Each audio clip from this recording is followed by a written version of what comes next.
Timnas Indonesia kembali mengalami kekalahan di laga uji coba terakhirnya sebelum Piala Asia dari Iran. Bahkan skornya banyak banget, 5-0. Bahkan juga Iran bisa menciptakan 2 gol padahal bermain dengan 10 orang. Kayaknya kekuatan Timnas Indonesia memang udah mentok, bro. Mari kita bahas dari sudut pandang penikmat sepak bola, bukan pengamat sepak bola. Tentu ini adalah hasil yang sangat mengecewakan. Kita sebagai supporter Indonesia mendengarnya. Apalagi ada kabar kalau timnas Iran sempat tidak memasukkan satu pemain yang cedera, artinya Iran menggunakan 10 pemain melawan timnas Indonesia, dan kabarnya juga saat timnas Iran bermain dengan 10 orang ini, dia menciptakan 2 gol ke gawang timnas Indonesia. Dan saya ingin berstatement di sini, teman-teman. Hilangkan semua stigma untuk mencaci maki, untuk seolah-olah tidak memberikan dukungan kepada timnas, tidak memberikan doa terbaik kepada timnas, seolah-olah kita supporter bangsa sendiri nih malah justru seperti menginginkan timnas Indonesia itu hancur di Piala Asia.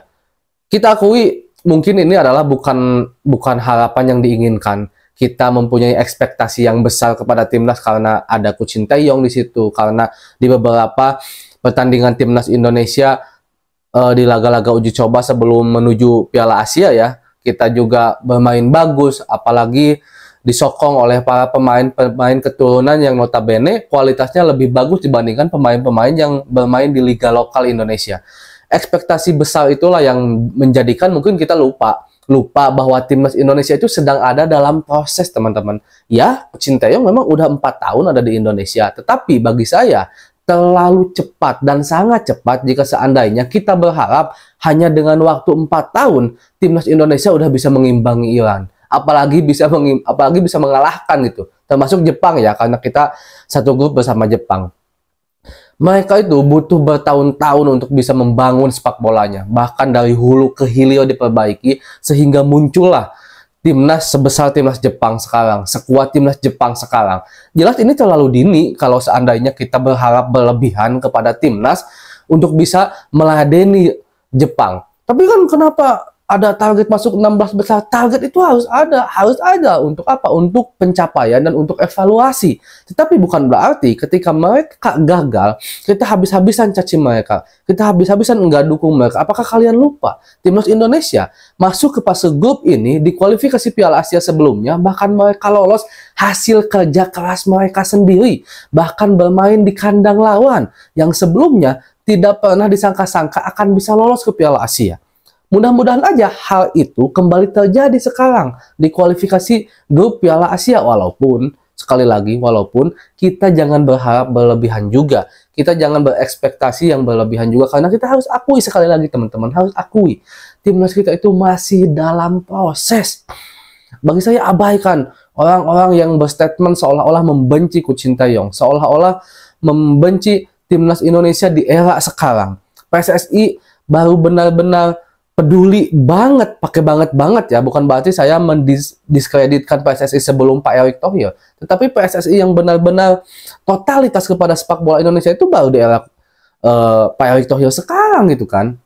Ini harus jadi catatan dan ini harus jadi ingatan buat kita agar kita tidak terlalu memberikan beban yang berat kepada timnas Indonesia, men. Bukan berarti saya di sini membela Coach Sinteyong, bukan, tapi ayolah gitu, lihat dengan realistis, teman-teman. Kalau timnas kita itu sebelum ada Coach Sinteyong memang permainan sepak bolanya bisa dibilang dasar banget, bahkan dasarnya pun bisa dibilang kurang sempurna.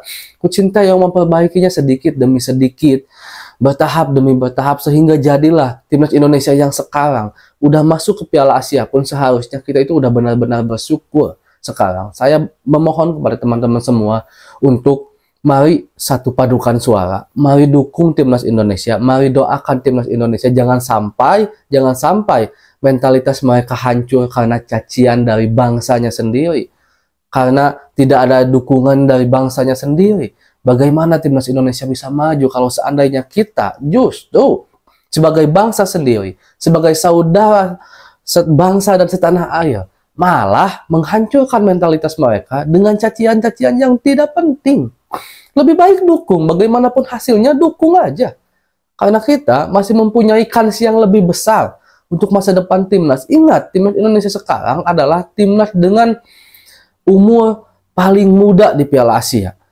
Itu artinya ada satu pondasi yang akan menjadikan timnas Indonesia insya Allah lebih hebat di masa mendatang. Itu harus menjadi hal yang pertimbangkan oleh kita, teman-teman, bagaimana Coach Shin Tae-yong sedang mendirikan satu pondasi yang kuat bagi timnas Indonesia. Dan juga bagi saya perkembangan timnas sudah sangat luar biasa. Belum tentu loh jika seandainya pelatihnya bukan Coach Shin Tae-yong, timnas Indonesia bisa seberkembang ini. Cuman karena ekspektasi kita yang terlalu tinggi sehingga akhirnya rasa kecewa itu menjadikan hal yang negatif bagi timnas. Bukan berarti tidak boleh berekspektasi, boleh.